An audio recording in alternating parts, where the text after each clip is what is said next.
लोग यहाँ पर धरना दे रहे हैं। धरना कोई कभी देता है जब उसको कोई कष्ट होता है, जब अन्याय होता है, जब अत्याचार होता है, तभी व्यक्ति रूठ कर बैठता है। आज हमारे शहडोल जिले में भी यही हुआ है।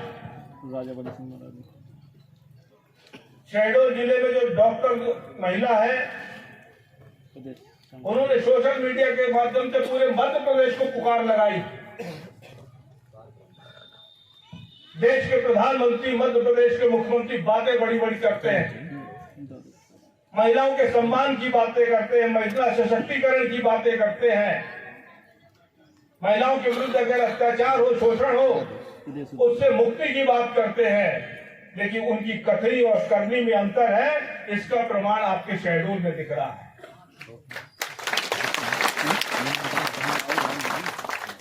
अगर मध्य प्रदेश का मुख्यमंत्री सजग होता, मध्य प्रदेश का मुख्यमंत्री अगर हमारी उस बहन की पुकार सुन लेता, मध्य प्रदेश की सरकार अगर उस बहन की पुकार सुन लेती, तो ना तुलेश्वर सिंह मरकाम जी को यहाँ पर आने की जरूरत थी, ना अजय प्रताप सिंह को भी यहाँ पर आने की जरूरत थी। ये भारतीय जनता पार्टी की सरकार अंधे और बहरों की सरकार है।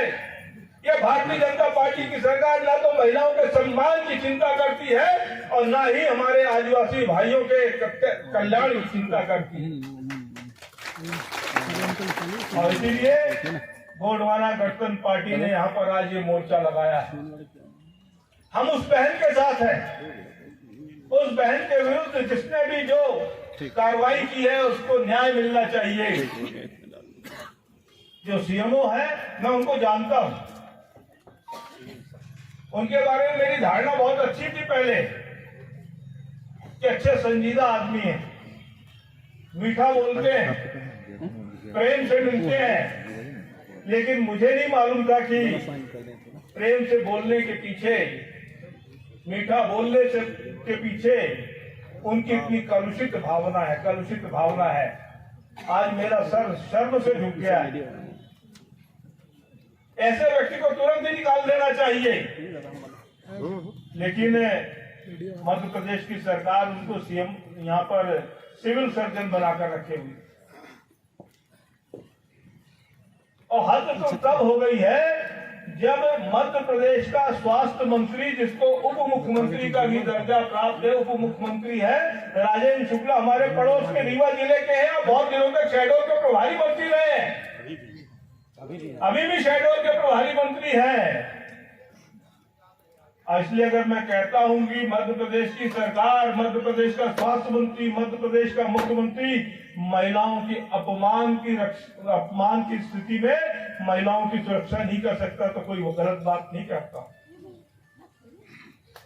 राजेंद्र शुक्ला ने संरक्षण दे रखा है, स्वास्थ्य मंत्री ने संरक्षण दे रखा है। नहीं तो इतने दिनों की घटना हो गई, इतने दिनों की पुकार है, उस महिला की दारुण पुकार है, क्यों नहीं सुनवाई हुई? ये कोई पहली घटना नहीं है। मैं आपके पड़ोस के जिले सीधी से आता हूँ। हमारे सीधी जिले में जो कॉलेज में पढ़ने वाली हमारी आदिवासी छात्राएं हैं, आदिवासी बेटियां हैं, उनकी 3-3, 4-4 साल से छात्रवृत्ति नहीं गई। छात्रवृत्ति न जाने के कारण उनके पठन पाठन में दिक्कत थी। उनको छात्रवृत्ति दिलाने के नाम पर उनको फुसलाकर किसी सुनसान जगह पर बुलाया गया और एक नहीं 11 लड़कियों के साथ दुष्कृत्य किया गया है। 11 लड़कियों के साथ दुष्कृत्य किया गया, सबके सब आदिवासी परिवार की लड़कियां, सबके सब आदिवासी परिवार की लड़कियां थी। गोंडवाना गठबंधन पार्टी ने आवाज उठाई और कहा कि सारे प्रकरण को फास्ट ट्रैक में दो, फास्ट ट्रैक न्यायालय में सुनवाई होनी चाहिए, 3 महीने में इसका फैसला होना चाहिए। लेकिन मध्य प्रदेश सरकार के कान पर जूं नहीं रेगी है, जूं नहीं रेगी है। आज अपराधी मजा कर रहे हैं। अभी हमारे तेज प्रताप भाई आपको बता ही रहे थे कि चितरंगी विधानसभा क्षेत्र सिंगरौली में वहां की विधायक है, मंत्री है, उन्होंने भारतीय जनता पार्टी के एक कार्यकर्ता को, जो मंडल अध्यक्ष है, रिवॉल्वर का लाइसेंस दिलाया। अब इनके ऊपर सत्ता का नशा ऐसा चढ़ा है कि रिवॉल्वर चलता है कि नहीं चलता है, गोली ठीक से निशाने पर लगती है कि नहीं लगती है, ये चेक करने के लिए इन्होंने अपने ही गांव के एक जो हरिजन परिवार का व्यक्ति था उसको दौड़ा के मार दिया। अरे इतना ही शौक था रिवॉल्वर चेक करने का तो तुम्हारे भी बाप थे, तुम्हारी माँ थी, तुम्हारे बहन थी, तुम्हारे भाई थे, तुम्हारे चाचा थे, तुम्हारे ताऊ थे, तुम्हारे फूफा थे, तुम्हारे मामा थे, किसी पर भी गोली चला लेते, क्यों नहीं चलाई? उस हरिजन परिवार के, हमारे साकेत परिवार के भाई को गोली मारकर इसलिए उन्होंने हत्या किया क्योंकि उनको लगता था कि हम तो भाई सत्ता में है, मंत्री जी का आशीर्वाद हमारे सर पर है, मुख्यमंत्री का आशीर्वाद हमारे सर पर है, पुलिस हमारा क्या कर सकती है, हमारे खिलाफ ना तो कोई रिपोर्ट होगी, अगर रिपोर्ट होगी तो कार्रवाई नहीं होगी, अगर कुछ कार्रवाई किया भी तो दिखाने के लिए होगी, मुकदमा बहुत कमजोर बनेगा। सत्ता का नशा चढ़ा हुआ है, सत्ता का नशा चढ़ा हुआ है। सिंगरौली जिले में देवसर विधानसभा क्षेत्र, वहां पर अगरिया आदिवासी परिवार, घर के सामने से नाला गुजर रहा है, नाले के किनारे पर उसकी जमीन है, उसकी जमीन में फसल को रोकते हुए मंडल अध्यक्ष वहां पर भी बालू चोरी कर रहे हैं। वो मना करने गया कि मेरी फसल का नुकसान हो जाएगा, भैया रहने दो, तो उसको ट्रैक्टर के नीचे दबा के मार डाला, ट्रैक्टर के नीचे दबा के मार डाला। ये सत्ता का नशा नहीं है तो और क्या है? ये सरकार आदिवासियों का भला करेगी, ये सरकार महिलाओं का भला करेगी। और ये तो मैंने कुछ उदाहरण दिए हैं। ये मोहन यादव सरकार, इस मोहन यादव सरकार ने पिछले 4 महीनों से जो है गरीबों को लिए जो आवश्यक वृद्धावस्था पेंशन होती है, विकलांग पेंशन होती है, विधवा पेंशन होती है, उसका पैसा ही नहीं भेजा है। वैसे तो बड़ी मुश्किल से तुम 300-400 देते हो, उसको भी 4-4 महीने से तुमने दिया नहीं है, कैसे इनका जीवन यापन होगा? वृद्धावस्था पेंशन की सूची से 1 लाख बुजुर्गों का नाम काट दिया है, 1 लाख बुजुर्गों का नाम काट दिया है। और छोटे मियाँ तो छोटे मियाँ, बड़े मियाँ सुभान अल्लाह। मोहन यादव को जो कर रहे हैं तो कर ही रहे, मोदी जी उनसे भी 2 हाथ आगे हैं। मोदी जी कहते हैं कि हिंदुस्तान में 1 नेशन 1 इलेक्शन होना चाहिए, और लेकिन अभी आपने देखा है कि हरियाणा में, जम्मू कश्मीर में, महाराष्ट्र में, झारखंड का एक साथ चुनाव कराने की हिम्मत नहीं चुनाव कराए एक साथ। लोकसभा का चुनाव 7 चरणों में कराया, 2 महीने चुनाव ही चलता रह गया। ये 1 नेशन 1 इलेक्शन की बात करते हैं। और इतना लंबा चुनाव क्यों? ये इतना लंबा चुनाव इसलिए क्योंकि लंबा चुनाव चलेगा तो इनको चुनाव में गोलमाल करने का अवसर प्राप्त होता है। आज सभी लोग अपने दांतों पहले उंगली दबा कर चर्चा करते हैं कि हरियाणा में भारतीय जनता पार्टी कैसे जीत गई। हरियाणा में भारतीय जनता पार्टी अकेले नहीं लड़ रही थी, भारतीय जनता पार्टी के साथ चुनाव आयोग खड़ा था, भारतीय जनता पार्टी के साथ ईवीएम मशीन खड़ी थी। ईवीएम मशीन और चुनाव आयोग के सहयोग से भारतीय जनता पार्टी हरियाणा में जीती है। हरियाणा की जनता ने नहीं जिताया है, हरियाणा की जनता ने नहीं जिताया है। और अगर मेरी बात का विश्वास न हो तो आप नेशनल इलेक्शन कमीशन की साइट पर जाइए। ये लोकसभा का चुनाव हुआ है 542 सीटों पर, 542 सीटों में से 541 सीटों पे जो मतगणना हुई है वो गलत हुई है। वोट पड़े हैं अगर 10 लाख तो वोटों की गिनती हुई है 10.5 लाख।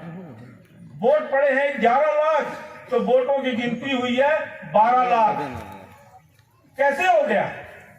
अरे भाई, इलेक्शन कमीशन निष्पक्ष है, इलेक्ट्रॉनिक वोटिंग मशीन है, हर वोट का आंकड़ा है, कोई वोट रिजेक्ट नहीं होता है, उस वोट की गिनती होगी अगर वोट पड़ा है। चाहे किसी के पक्ष में हो, चाहे किसी के विपक्ष में हो, चाहे नोटा में हो, तो फिर अगर 10 लाख वोट पड़ा है तो 10.5 लाख वोटों की गिनती कैसे हो गई? इलेक्शन कमीशन के पास जवाब नहीं है। इस बात का प्रमाण है कि वोटों की गिनती में भारी हेराफेरी हुई है, भारी हेराफेरी हुई है। और इसीलिए भारतीय जनता पार्टी जो है ये चुनाव में इस बात का विरोध करती है कि हम बैलेट पेपर से चुनाव नहीं कराएंगे।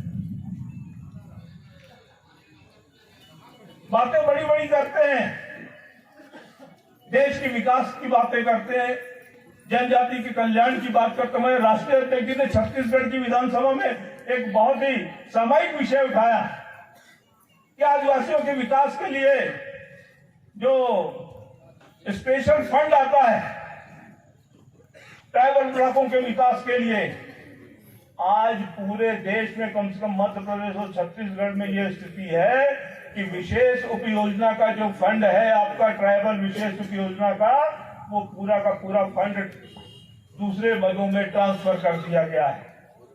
वो फंड आपके लिए बना था कि आपके बच्चों के लिए स्कूल बनाई जाए, आपके गांव के लिए रोड बनाई जाए, आपके घरों में बिजली लगवाई जाए, आपके लिए पानी पीने की व्यवस्था की जाए, आपका जीवन सुगम हो सके, इसके लिए आपको कुछ रोजगार की व्यवस्था किया जाए, रोजगार में सहायता प्रदान करने के लिए आपको राशि के द्वारा मदद किया जाए। लेकिन वो फंड आपको न देकर आपका हिस्से का आपका पैसा दूसरे जगह पर भेज दिया गया। ये अन्याय नहीं है कि नहीं? और ये मोदी सरकार ने किया है, मोहन सरकार ने किया है। अभी हमारे मोहन सिंह भैया बिल्कुल ठीक कह रहे थे, बहुत विकास की बात करते हैं, विकास की बात करते हैं, लेकिन विकास का डंडा लेकर किसके पीछे पड़ते हैं? विकास के नाम पर शहडोल को उजाड़ के दिखाओ, विकास के नाम पर भोपाल को उजाड़ के दिखाओ, विकास के नाम पर इंदौर को उजाड़ के दिखाओ, विकास के नाम पर रीवा को उजाड़ के दिखाओ। नहीं उजाड़ोगे, क्योंकि वहां बड़े बड़े पूंजीपति लोग हैं, बड़े बड़े प्रभावशाली लोग हैं। उजाड़ोगे तो जंगल में रहने वाले आदिवासियों के यहाँ, उजाड़ोगे तो उन आदिवासी भाइयों के जो नदी किनारे घर बनाकर झोपड़ी बनाकर जीवन यापन कर रहे हैं, उजाड़ोगे तो उन आदिवासी भाइयों के जो जंगल में रहकर किसी तरीके से जो वनोपज है उसको इकट्ठा करके अपने जीवन का यापन कर रहे हैं। विकास की मार अगर कोई झेलता है तो आदिवासी भाई झेलता है, लेकिन विकास का लाभ उसको कुछ नहीं मिलता। कहते हैं कि बांध बनाएंगे, सिंचाई होगी, इतने हेक्टेयर सिंचाई हो जाएगी, इतना उत्पादन बढ़ जाएगा, लेकिन सिंचाई किसकी जमीन की होती है? आदिवासी की तो जमीन डूब जाती है, वो तो विस्थापित हो जाता है, बदले में उसको जमीन भी नहीं मिलती है। और हमारे को सामाजिक बुराई के कारण पैसा जो हाथ में आया तुरंत सब खर्चा भी हो जाता है। आदिवासी जो जमीन का मालिक होता है वो भूखा नंगा होकर मजदूर बनकर घूमने लगता है। साथियों, ये जो आदिवासी भाइयों के साथ अन्याय हो रहा है, महिलाओं के साथ अन्याय हो रहा है, बच्चों का भविष्य अंधकार में किया जा रहा है, इसकी लड़ाई कौन लड़ेगा? इसकी लड़ाई आप लड़ोगे, इसकी लड़ाई गोंडवाना गणतंत्र पार्टी लड़ेगी। किसके आधार पर लड़ेगी? दादा हीरक सिंह के विचारों के आधार पर लड़ेगी। और ये जितनी संख्या में हम लोग इकट्ठा हुए हैं, वो केवल शहडोल घर में मोर्चा लगाने से काम नहीं चलेगा। हम अपनी आवाज बुलंद कर रहे हैं, बुलंद करते रहेंगे, संघर्ष करते रहेंगे, लेकिन ये लड़ाई को हम अंतिम परिणाम तक ले जाना चाहते हैं। इस लड़ाई से हम कुछ परिणाम हासिल करना चाहते हैं तो हमको ये लड़ाई पूरे मध्य प्रदेश में लड़नी पड़ेगी, पूरे मध्य प्रदेश में लड़नी पड़ेगी। अब मध्य प्रदेश में लड़ाई का आगाज ये शहडोल से हो रहा है, शहडोल से दिया जलाया जा रहा है। ये आपकी जिम्मेवारी है कि जो दिया हमने शहडोल से जलाया है ये बुझने न पाए। और इसलिए जहां पर गोंडवाना गणतंत्र पार्टी नहीं है वहां पर भी आपको पहुंचना है, वहां पर भी लोगों को जोड़ना है। जब एक एक व्यक्ति को जोड़ेंगे, मध्य प्रदेश के पूरी 230 विधानसभा क्षेत्रों में गोंडवाना गणतंत्र पार्टी का परचम बुलंद करेंगे। मध्य प्रदेश के 230 विधानसभा क्षेत्रों में जब गोंडवाना गणतंत्र पार्टी के कार्यकर्ता कमर कस के खड़े होंगे तब ये परिवर्तन आएगा, तब हम इन बेईमानों को गलती से उठाएंगे और तब जाकर गोंडवाना का राज आएगा, आदिवासी के साथ न्याय होगा, माताओं बहनों का सम्मान होगा, बच्चों का भविष्य सुरक्षित होगा। अगर ये सब आप करना चाहते हैं, अगर ये सब करना चाहते हैं तो आपको कठोर परिश्रम करना पड़ेगा। इस संघर्ष के लिए जो तैयार हैं उन सभी साथियों से मेरा आग्रह है कि दोनों हाथों को ऊपर उठाकर मुट्ठी बांधकर एक बार जोरदार गोंडवाना गठबंधन पार्टी के नारों से पूरे शहडोल को गुंजायमान कर दें। यहाँ के कलेक्टर को, यहाँ के सभी नागरिकों को ये मालूम चल जाए कि आज गोंडवाना गठबंधन पार्टी मोर्चे पर है। उठा लीजिए दोनों हाथ, मुट्ठी बांध लीजिए, उठा लीजिए सभी लोग दोनों हाथ, मुट्ठी बांध कर बोलिए गोंडवाना गठबंधन पार्टी जिंदाबाद, गोंडवाना गठबंधन पार्टी जिंदाबाद।